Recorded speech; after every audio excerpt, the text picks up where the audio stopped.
donor conceived queen, and I'm going live today. I've been working out and thinking about some things, and the best way to share sometimes is just letting it out and speaking up for myself and advocating for myself, because for the longest time I thought I was the only one experiencing this kind of pain, because I found out so late in life that I'm donor conceived, and on top of that, my family is filled with secrets.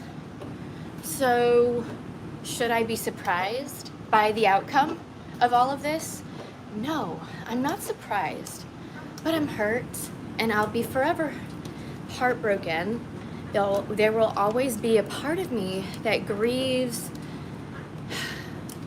this circumstance, that I can't have a relationship with my caregivers, with my parents,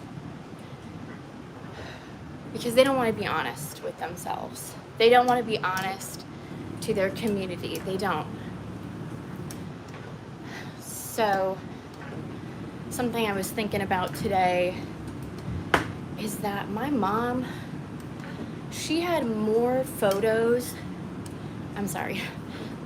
more binders, My mom had more binders of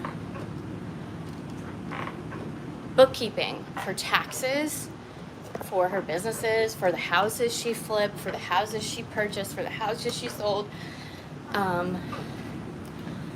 for everything, for taxes. She's everything by hand, everything written out on pencil and paper, and very organized. But she had more tax binders for every single year, for every single business, than she could ever have photo albums of me during my childhood. And the majority of the photos that she kept, that she even took, or whatever family members took and that she saved in photo albums, it's like 3 pretty thick photo albums, but they're not all the pages are filled. And there's one particular one, I don't have it, it's probably burned by now. I'm sure my mother hates me so much, she probably burned every living evidence or any physical evidence of me that she could. She doesn't call me, she doesn't care about my whereabouts. That hurts, because I'm biologically related to my mom. I'm 50% my mom, 50% my sperm donor, and my own mom doesn't care. She doesn't care. She doesn't care how bad this hurts. She doesn't care how bad she's hurt me in the past. I don't even need to describe how it feels to be a discarded daughter for telling the truth to CPS. I didn't lie. I tried not to lie to CPS when I was 13 years old, but it was hard to conceal. Like, my mom had already admitted to the school that she was mistreating me. But no, that was all my fault. She always brought that up. She always would bring stuff. What happened, boo-boo?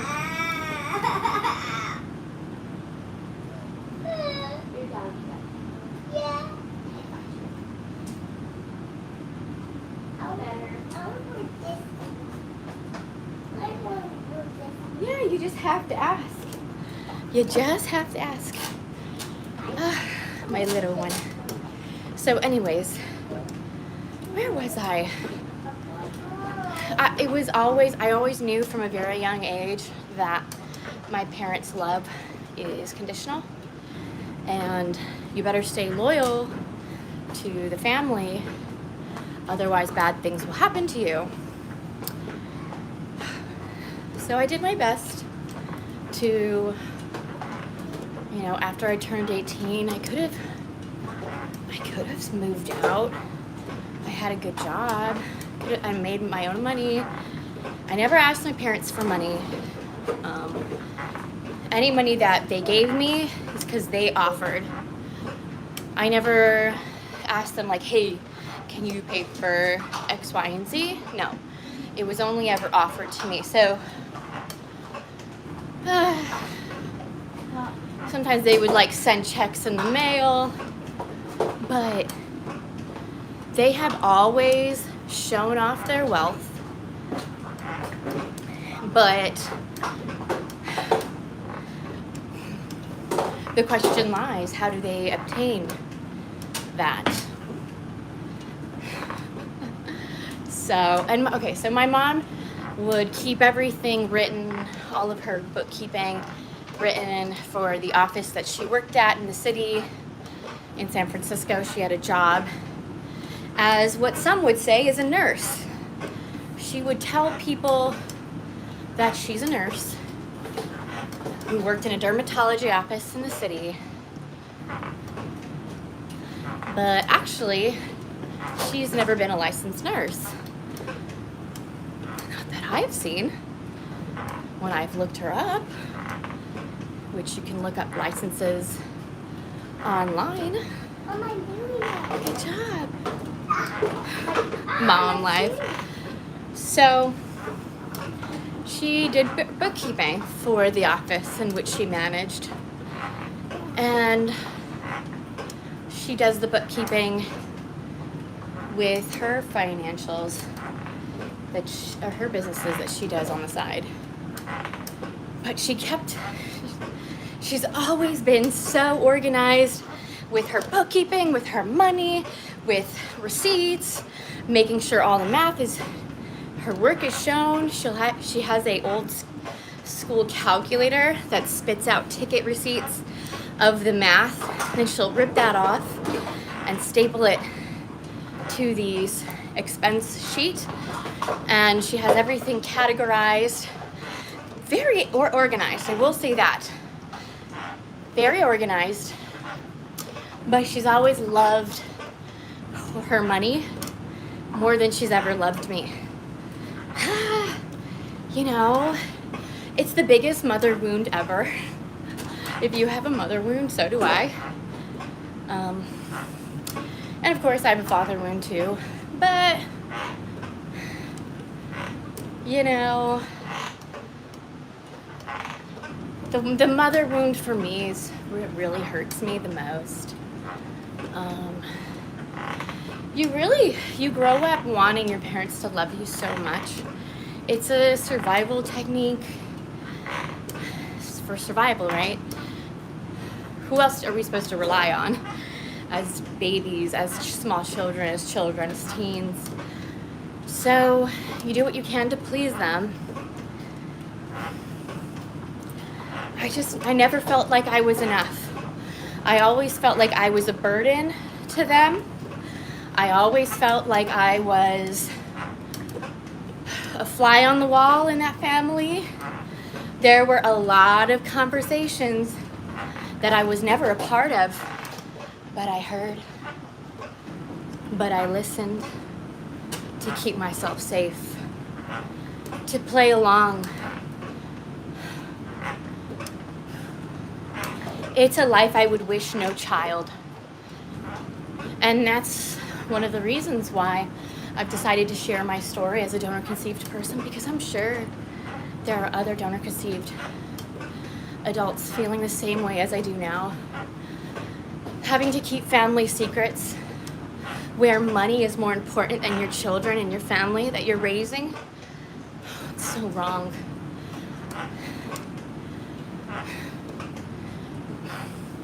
I grew up in a narcissistic, abusive household, and there is great importance to keep appearances in my family, to make sure no one knows all the dirty little secrets. Come here, boo-boo. I need one doggy. Here you go. I want this one. Okay. Great. Mom life.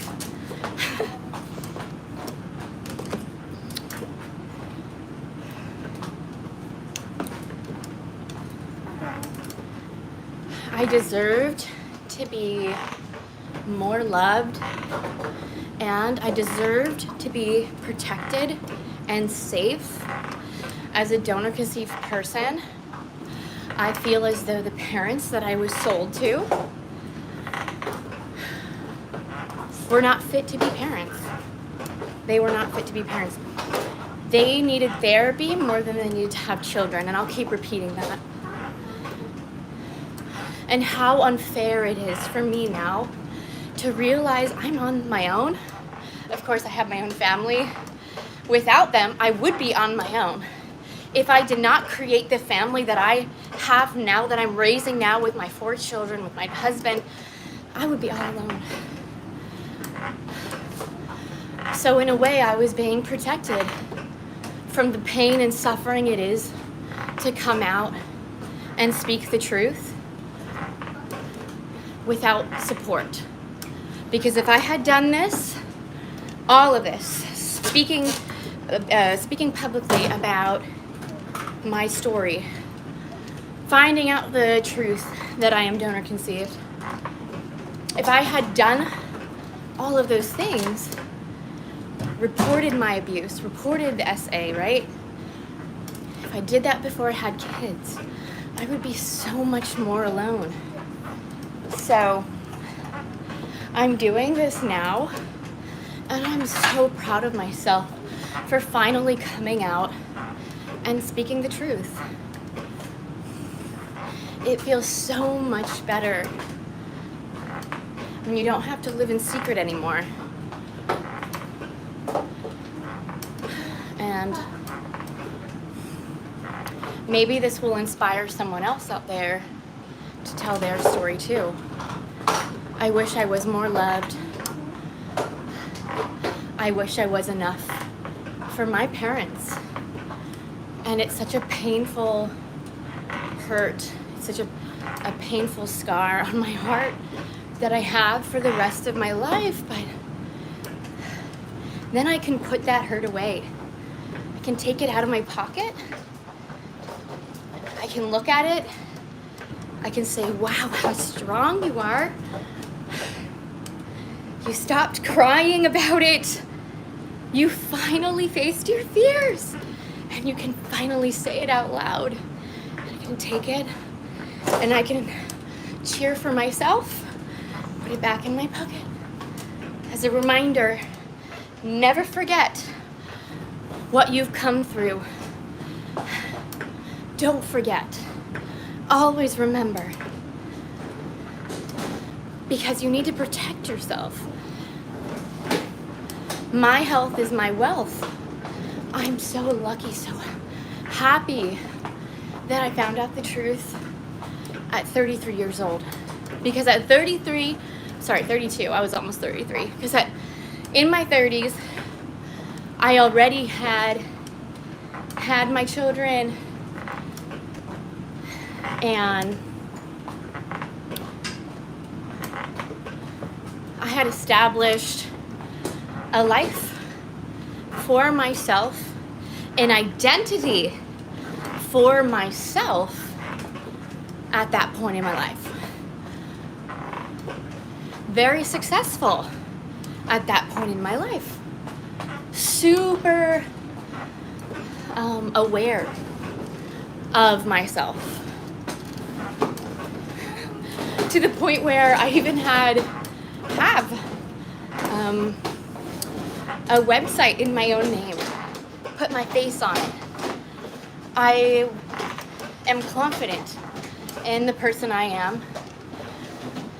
So at the age of 32, in my 30s, finding out that I'm donor conceived by surprise is painful, but thank goodness I did it. What a relief. All of these family secrets that had been weighing so heavy on my heart, on my mind, it affects you. Having to keep secrets for your parents, it affects you. And then finding out I'm donor conceived, I'm like, the weight the weight of it all, I just collapsed. That's the way I look at it.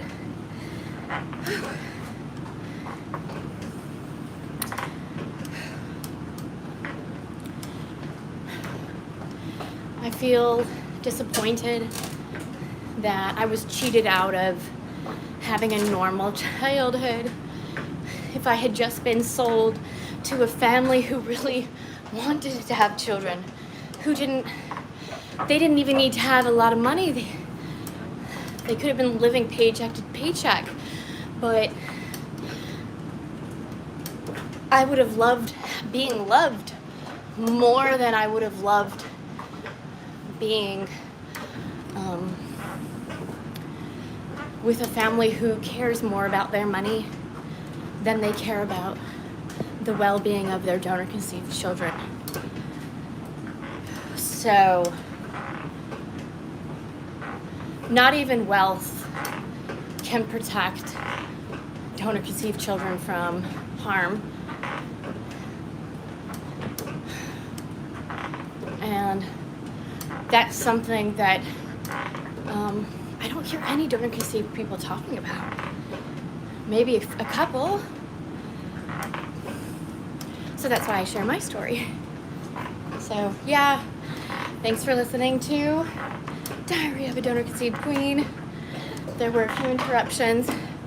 I'm getting really sweaty, so it's been a good workout. And just remember that this world is a better place because you are in it, and your health is your wealth. So if you're donor conceived and you're finding out way too late in life about your DNA surprise, I'm with you. But now's the time to harness your inner strength and to start, if you haven't already started working on yourself, start now. Drink that water, get that 20 minutes of exercise, let it out, let go.